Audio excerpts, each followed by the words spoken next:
గారి ప్రభుత్వం ఉన్నప్పుడు ప్రజలకి తక్కువ రేట్లకే సినిమా చూడాలి, లేదా నిర్మాతలు హీరోలు అన్కంట్రోల్డ్గా ప్రజల్ని లూటీ చేయకూడదని చెప్పని ప్రభుత్వం టికెట్ రేట్లను నియంత్రిస్తూ ఒక జీవో తీసుకొస్తే సాక్షాత్తు ఇదే పవన్ కళ్యాణ్ గారు సాక్షాత్తు ఇవాళ ఉప ముఖ్యమంత్రిగా ఉండి ప్రజల కోసం ఉద్యోగం చేయకుండా సినిమా షూటింగులు చేసుకుంటూ కాలం వెళ్లదీస్తున్నటువంటి ఇదే పవన్ కళ్యాణ్ గారు ఆ రోజు జగన్మోహన్ రెడ్డి గారి ప్రభుత్వాన్ని నోటికొచ్చినట్టుగా మీరెవరు అసలు నువ్వెవరు డబ్బులు మాయి మా డబ్బులతో మేము సినిమా తీసి మా ఇష్టం వచ్చినట్టు జనాలకు చూపించి మా ఇష్టం వచ్చిన రేటుకి మేము టికెట్ అమ్ముతాం నువ్వెవడవి అని చెప్పి ఆ రోజు కారు కూతలు కూసినటువంటి పవన్ కళ్యాణ్ గారి పార్టీ తరపున గెలిచి పవన్ కళ్యాణ్ గారి సినిమా ఫీల్డ్ ని ఉద్ధరిస్తారని ఆ శాఖ ఆ పార్టీకి తీసుకుని దాని తరపున పనిచేసేటువంటి రాష్ట్ర మంత్రి పవన్ కళ్యాణ్ గారి సినిమా రిలీజ్ కి థియేటర్ యాజమాన్యాలు సమ్మె ప్రకటించినాయి, వాళ్ళని జైల్లో వేయండి ఆ నాయకుల్ని అని చెప్పి ప్రభుత్వం తరపున మంత్రి పోలీసు శాఖని ఆదేశించాడు. అంటే రాతపూర్వకంగా వీళ్ళ దౌర్భాగ్య స్థితి, వీళ్ళ డబుల్ స్టాండర్డ్స్, వీళ్ళ రెండు ముఖాలు ఆ రోజు ఏం మాట్లాడారు, ఇవాళ ఏం ప్రవర్తిస్తున్నారు. మరి మీరెవరు, నువ్వెవరు?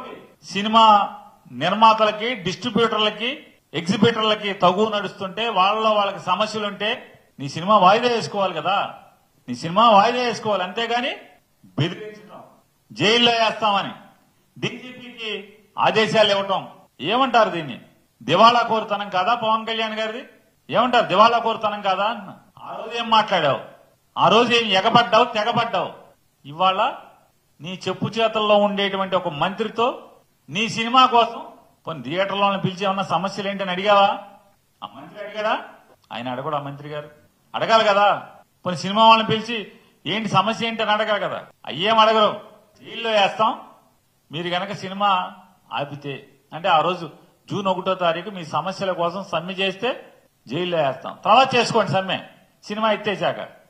ఇదో ప్లాపు సినిమా, ఆ రాబోయే ప్లాపు సినిమాకి ఏదో అన్న సామెతగా ఉంది. ఈ రాబోయే ప్లాపు సినిమాకి మళ్ళీ జైల్లో వేస్తాం, ఆ వేస్తాం, ఈ వేస్తాం అని కోడలకి బుద్ధి చెప్పి అత్త తెడ్డు నాకింది అని చెప్తారు మూటు సామెత. అట్లా పవన్ కళ్యాణ్ గారు అధికారంలో ఉంటే ఒక భాష, వెనకటికి పరశూరు గోపాలకృష్ణ గారి డైలాగులు ఉండే, అదైతే ఇది రాసుకో, ఇదైతే అది రాసుకో. వీళ్ళు కూడా అంతే, పవన్ కళ్యాణ్ ముఠా కూడా. అప్పుడు అది రాసుకో, ఇప్పుడు ఇది రాసుకో.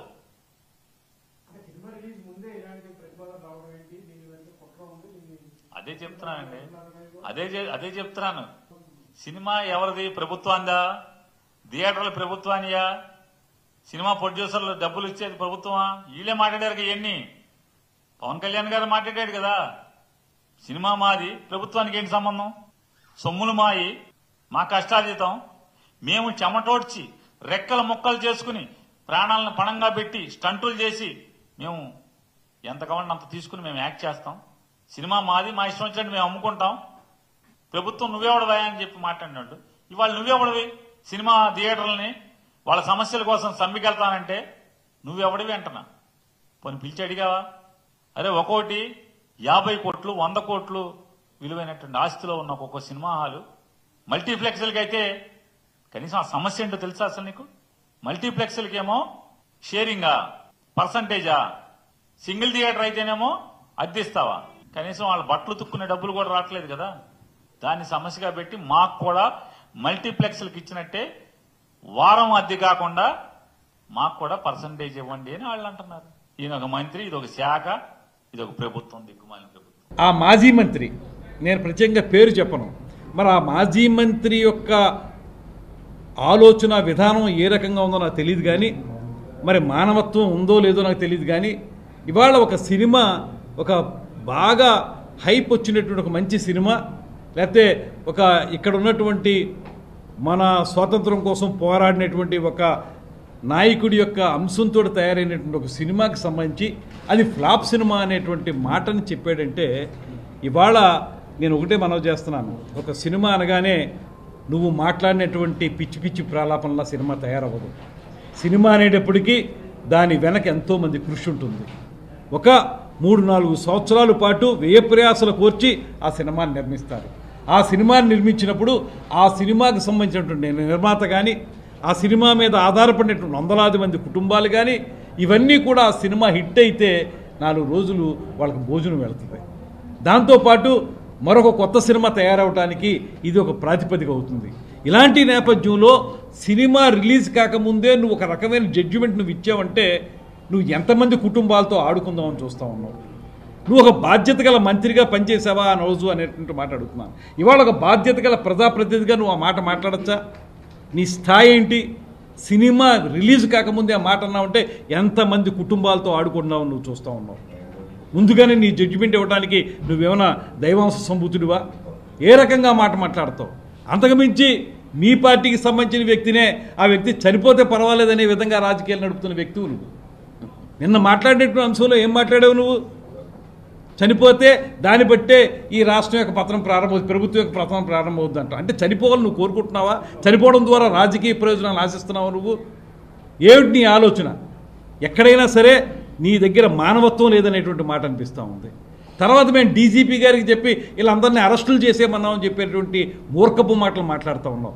మేము చెప్పింది ఈ సినిమాటోగ్రఫీ అనేటువంటి అంశం హోమ్ సెక్రటరీ గారి చేతుల్లో ఉంటుంది కనుక హోమ్ సెక్రటరీ గారు దీని మీద ఎంక్వైరీ చేసి ఎందుకు ఈ రకమైన వాతావరణం సృష్టించబడిందో తెలుసుకోండి అనేటువంటి విచారణ చేయమని కోరాను తప్పితే డీజీపీ గారు అంటే ఆయన లా అండ్ ఆర్డర్ చూసేటువంటి వ్యక్తి. ఆయన్ని మేము ఏదో మాట్లాడినట్టు అరెస్టులు చేసేమన్నట్టు నువ్వు వక్రీకరించి మాట్లాడితే నీకు ఉన్నటువంటి జ్ఞానం ఎంత?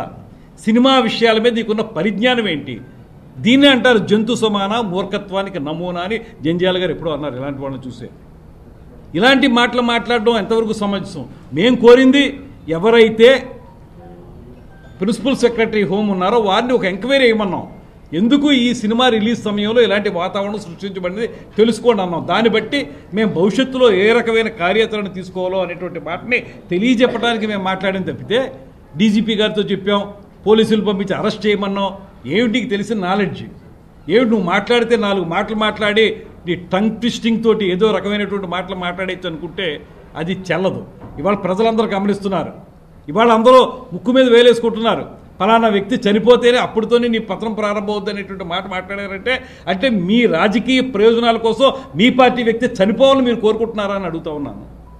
ఇవాళ ఈ కూటమి ప్రభుత్వం మేము ఎక్కడైనా తప్పు ఉంటే దాన్ని చట్టపరంగా శిక్షించడానికి సిద్ధంగా ఉన్నాం తప్పితే వ్యక్తులు చనిపోవాలని కోరుకునే వాళ్ళం కానే కాదు. శిక్ష అనుభవించవలసి వస్తే అనుభవిస్తారు, తప్పదు. దానికి ఒక పద్ధతి ఉంటుంది. అందుకని మనుషులు చచ్చిపోవాలనేటువంటి విధానంలో మాట్లాడడం, ఈ రకంగా అర్థం పర్థం లేని మాటలో సగం జ్ఞానంతో హాఫ్ నాలెడ్జ్ తోటి మీరు సినిమా రంగం గురించి మాట్లాడడం, ఇవన్నీ ఏ మేరకు సమంజసం అని చెప్పి నేను అడుగుతా ఉన్నాను. సార్, మీరు సినిమా ప్రపంచానికి ఇంత మద్దతు ఇస్తూ ఉంటే మరి నిన్న పవన్ కళ్యాణ్ గారు కీలక వ్యాఖ్యలు చేశాడు. ఎందుకంటే సినీ ఇండస్ట్రీ మమ్మల్ని ఎందుకు కలవలేదు ఏడాది మధ్య రేవంత్ ప్రెసిడెంట్ ఇక్కడ ఎందుకు రాలేదంటే మీ మీద నమ్మకం లేక వాళ్ళు లేక వాళ్ళకి తీరిక లేక. మీరు ఒక విషయం అండి, పవన్ కళ్యాణ్ గారు మాట్లాడింది స్పష్టమైన విషయం. అదేమిటంటే సినిమా పరిశ్రమకి సహకరిస్తున్నప్పుడు మీరు వచ్చి కలిస్తే మీ సమస్యలు ఏమన్నా ఉంటే పరిష్కరించడానికి మేము సిద్ధంగా ఉన్నాం. అదే ఈ సంవత్సరం పొడుగునా మేము చేస్తా ఉన్నటువంటి అంశం అనేటువంటి చెప్పారు. కలవాల్సిన అవసరం ఉందనేటువంటి మాట చెప్పారు. మేము చెప్పడం ఏంటి? ఇవాళ సినిమా ఇండస్ట్రీలో సుప్రసిద్ధ నిర్మాత అరవింద్ గారు కానీ ఇతరత్ర నిర్మాతలు కానీ వారు కూడా చెప్తున్న మాట ఏంటంటే మీరు విన్నారు కదా, వారు చెప్పింది కూడా కలవాలి, కలవాల్సి ఉంది, ఎందుకు కలవలేదు మాకు అర్థం కావట్లేదు. అది కలవకపోవటం అనేది ఇక వారి విద్యతకు వదిలేసాం, అదే చెప్తున్నాం. అలా కలవలేదని ఏనాడైనా మేము సినిమా పరిశ్రమకు వ్యతిరేకంగా నిర్ణయాలు తీసుకున్నామా? మీరు ఒక మాట ఆలోచించండి. వెంటనే వారందరికీ కూడా ఒక మీటింగ్ పెట్టి మీకు సహకరిస్తాం, మా సినిమాటోగ్రఫీ మంత్రి మీకు సహకరిస్తాడనేటువంటి మాట చెప్పారు. తర్వాత నేను సినిమాటోగ్రఫీ మంత్రిగా వారందరికీ ఒక లేఖ రాశాను. మనందరం కలిసి కూర్చుని మీ సమస్యలు ఉంటే పరిష్కరిద్దాం అన్నటువంటి లేఖ ఛాంబర్ వారికి వాళ్ళందరికీ కూడా రాయడం జరిగింది. అదేవిధంగా మరో మాట చెప్తున్నాం, ఇవాళ ఒక కొత్త పాలసీని తీసుకురావడానికి కూడా ఈ ప్రభుత్వం సిద్ధంగా ఉంది. ప్రతిసారి మీరు ఎవరుంటే ఆ ప్రభుత్వం ఉంటే వాళ్ళ దగ్గరికి వెళ్ళి దేహి అని అడగక్కర్లేదు. మీకు ఒక పాలసీ తీసుకొస్తాం, దాని ప్రకారం ఏ సినిమాకి ఎంత పెంచాలి, లేకపోతే సినిమా రంగానికి ఏ రకమైన సహకారం అందించాలి, ఎగ్జిబిటర్స్ని కానీ డిస్ట్రిబ్యూటర్స్ని కానీ. నిజమే, ఎగ్జిబిటర్స్కి వాళ్ళ ఇబ్బంది ఉంది. వాళ్ళకి సింగిల్ థియేటర్స్ ఉన్నటువంటి వాళ్ళందరికీ కూడా ఇబ్బంది ఉంది, నో డౌట్. అందులో మల్టీప్లెక్స్ వాళ్ళకి ఏమైనా ఉపయోగం ఉందేమో కానీ సింగిల్ థియేటర్స్ ఉన్న వాళ్ళకి కష్టం ఉంది. ఇలాంటివన్నీ మనం పరిష్కరించుకోవడానికి ఒక పాలసీ తీసుకురావడానికి మేము సిద్ధంగా ఉన్నాం అనేటువంటి మాట చెప్తూ ఉన్నాం. మేము త్వరలో వారందరితో కూర్చుని మాట్లాడడానికి కూడా సిద్ధంగా ఉన్నాం. ఈ సందర్భంలో మా ఉప ముఖ్యమంత్రి గారు హీరోగా నటించినటువంటి హరిహర వీరమల్లు సినిమా విడుదల సందర్భంగానే బంద్ అనేటువంటి అంశం ఎందుకు తెర మీదకి వచ్చింది?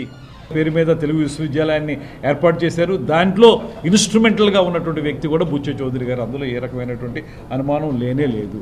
ఇవాళ మళ్ళీ దాన్ని హైదరాబాద్కి పరిమితం అయిపోయినటువంటి దాన్ని మళ్ళీ ఇక్కడ తీసుకొచ్చే విషయంలో బుచ్చ చౌదరి గారి పాత్ర, ఇక్కడ స్థానిక శాసనసభ్యుని యొక్క పాత్ర, అదేవిధంగా మంత్రిగా నేను కూడా పదే క్యాబినెట్ మీటింగుల్లో నేను కోరాను ఏంటంటే తెలుగు విశ్వవిద్యాలయాన్ని పునరుద్ధరించండి. అది ఆన్ రికార్డు ఉంటాయి. ఇవేమి కూడా మనం ఊరికే మాట్లాడగలం. నేను ఎంత పర్సెంట్ ఉంది లేకపోతే ఇందులో ఏముందనేటువంటి దాని గురించి మాట్లాడటం లేదు. కాకపోతే ఇక్కడ మనకి ఉన్నటువంటి ట్రెడిషన్ ఏదైతే ఉందో, దట్టు గోదావరి జిల్లాలు అనగానే భాషకి పెట్టింది పేరు కనుక మాకు ఉన్నటువంటి డిమాండ్ ఏదైతే ఉందో రాజమండ్రిలో తెలుగు విశ్వవిద్యాలయాన్ని పునరుద్ధరించండి అనేటువంటి మాటని క్యాబినెట్ మీటింగ్లో ముఖ్యమంత్రి గారితో, అదేవిధంగా డిప్యూటీ సీఎం గారితో, ముఖ్యంగా మానవ వనరుల శాఖ మంత్రి లోకేష్ గారితో కూడా మాట్లాడడం జరిగింది. అంత మాత్రం ఏదో నేను ఒక్కడనే దానివల్ల సాధించేటువంటి మాట చెప్పడానికి సిద్ధంగా లేను. ఎందువల్లంటే ఇది ఎన్టీ రామారావు గారి టైంలోనే అద్భుతంగా రూపొందించబడింది. దీన్ని మళ్ళీ పునరుద్ధరించే విషయంలో మేము కూడా క్యాబినెట్ మీటింగ్లో ఒక మంత్రిగా నేను కూడా నా మాటని చెప్పడం జరిగింది. అది చేసినందుకు కూడా వెంటనే క్యాబినెట్కి నేను ధన్యవాదాలు తెలియజేశాను. ఎందుకంటే క్యాబినెట్ ఆ రోజున మేము అందరం ఉన్నప్పుడు క్యాబినెట్లో అందరూ ముక్తకంఠంతో రాజమండ్రిలో తెలుగు విశ్వవిద్యాలయం పునరుద్ధరించబడాలి అనేటువంటి మాటని ముక్తకంఠంతో ఒప్పుకున్నారు కనుక వారందరికీ ధన్యవాదాలు చెప్పడం జరిగింది. అదేవిధంగా ఇప్పుడు ఇందులో ఇది ఉండాలని కోరినటువంటి సహజంగానే తెలుగు విశ్వవిద్యాలయం ఇక్కడ ఉండాలని కోరిన వాళ్ళలో లోకల్ ఎమ్మెల్యే ఉంటారు, అదేవిధంగా బుచ్చ చౌదరి గారు ముందు నుంచి ఉన్న వ్యక్తి ఆయన ఉంటారు. అందరం కలిసి ఇది కూటమి ప్రభుత్వం యొక్క సమైక్య విజయంగానే నేను చెప్తాను.